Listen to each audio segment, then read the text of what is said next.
नमस्कार।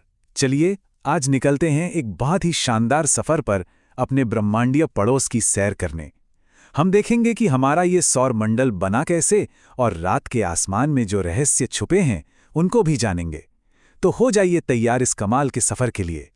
तो शुरुआत एक बहुत ही दिलचस्प सवाल से करते हैं।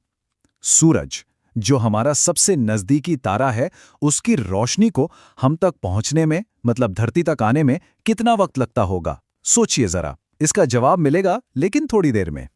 तो भाई, किसी भी कहानी को समझने के लिए शुरुआत से शुरू करना पड़ता है ना? तो सबसे पहला और सबसे बड़ा सवाल यही है कि हमारा ये जो इतना बड़ा सोलर सिस्टम है, ये आखिर बना कैसे? अच्छा, तो इसको समझने के लिए एक थियरी है जिसे कहते हैं नेब्यूलर थियरी। ये कोई नई बात नहीं है, ये 18वीं सदी की थियरी है। सबसे पहले इसे इमैनुएल कांट ने और फिर बाद में पियरे साइमन लाप्लास ने दुनिया के सामने रखा। और मजे की बात यह है कि आज भी हमारे सोलर सिस्टम के बनने की सबसे मजबूत समझ इसी थियरी पर टिकी है। तो ये सब हुआ कैसे? जरा सोच कर देखिए। अंतरिक्ष में गैस और धूल का एक बहुत बहुत बड़ा बादल था। फिर ग्रेविटी यानी गुरुत्वाकर्षण ने अपना जादू दिखाया। उस बादल को घुमाना शुरू किया।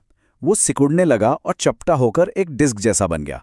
और उस डिस्क के एकदम सेंटर में, जहां सारा दबाव और घनत्व इकट्ठा हुआ, वहां हमारे सूरज का जन्म हुआ। और जो बाकी का सामान, मतलब जो धूल मिट्टी बची, उसी से हमारे सारे ग्रह बन गए। चलिए अब आते हैं हमारे सोलर सिस्टम के पावर हाउस पर, मतलब सूरज पर।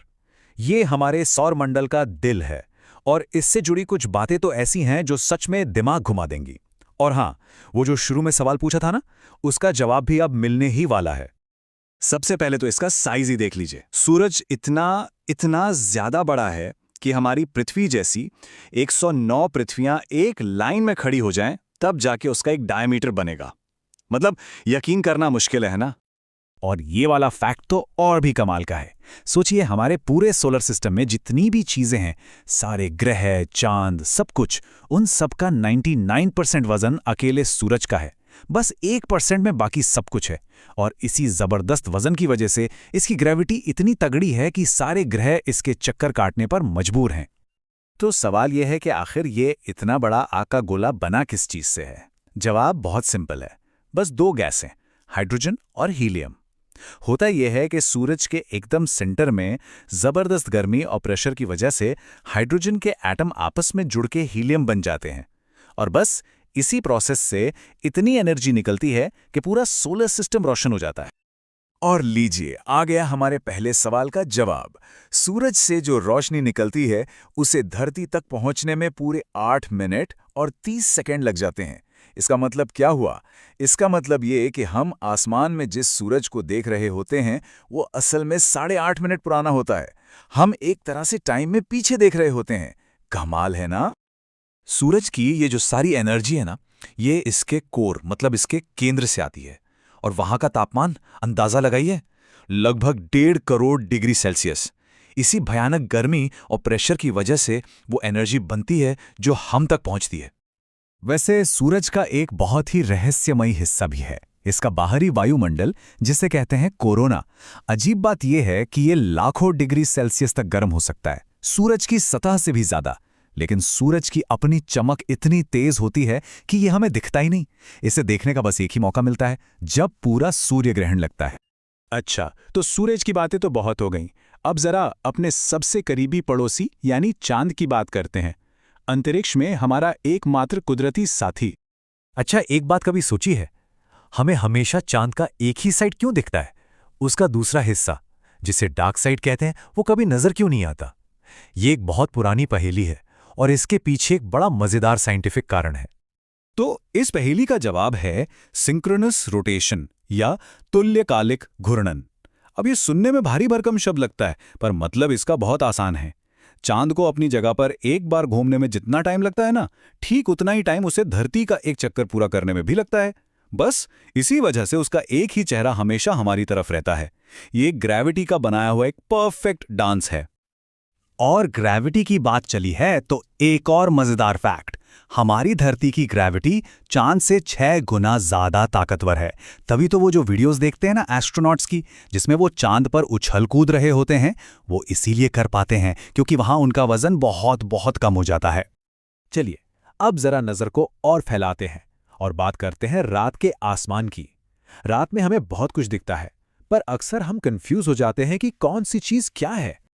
तो एस्टेरॉइड, कॉमेट और मीटियोरॉइड में आखिर फर्क क्या है? चलिए समझते हैं।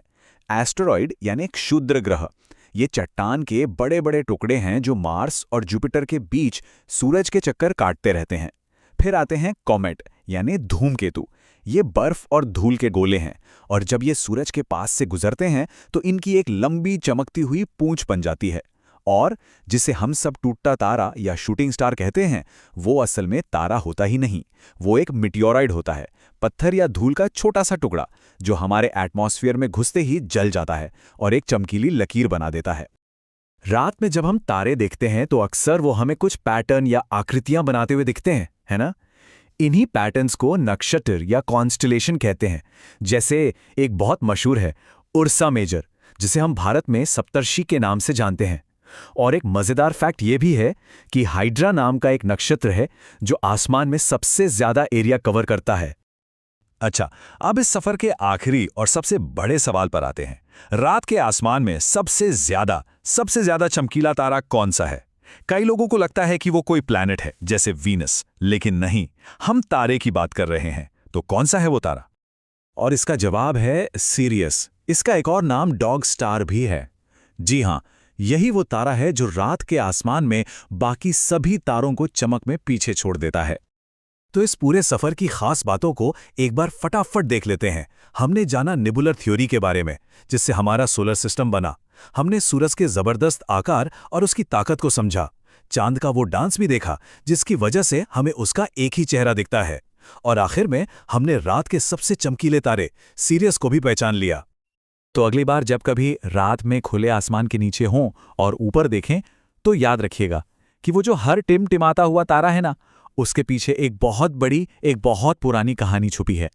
एक ऐसी कहानी जो हमें सोचने पर मजबूर करती है कि इस ब्रह्मांड में हम कहाँ हैं,